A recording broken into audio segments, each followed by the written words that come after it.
O Pazo de Goiáns acolleu a segunda edición do certame de regueifas de Boiro. Preto de 300 escolares deronse cita no lugar para demostrar as súas mellores dotes poéticas.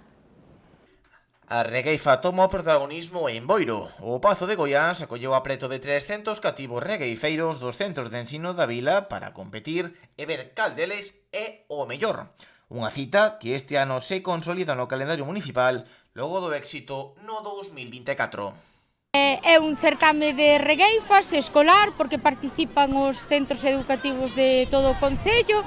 Ahora mismo estamos esperando os centros de os CEIPs de Cespón e Banqueiro que cheguen en autobús e que aínda non chegaron, pero bueno, isto está a punto de comezar, como vedes, a Escola Municipal de Música xa está facendo probas, os rapaces van chegando.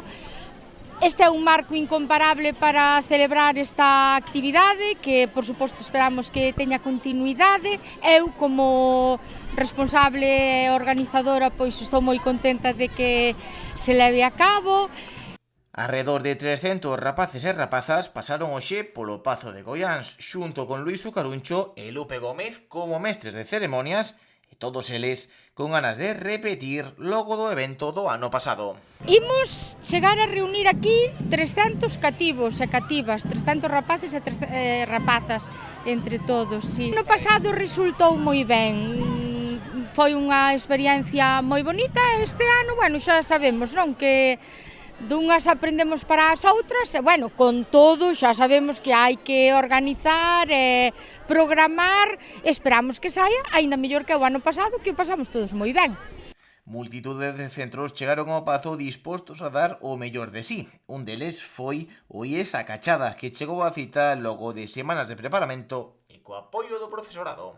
Moitísimo, sí. Son a súa titora, estou moi orgullosa. Veñen preparados e con moitísima ilusión. Eles é o mundo este da regueifas, a oralidade, cantar, gustalles moito, a representación, a posta en escena. E logo teñen aquí a compañeira Rita que estuvo aí a reo con eles. Pero moi independentes, quero dicir, xa saiu deles. Traballaron moito por si mesmos. Os seus alumnos foron os encargados de abrir a cita, algo que non aumentou a exixencia de Mónica e de Rita. As súas profesoras marcaronlles, iso sí, un obxectivo claro: desfrutar.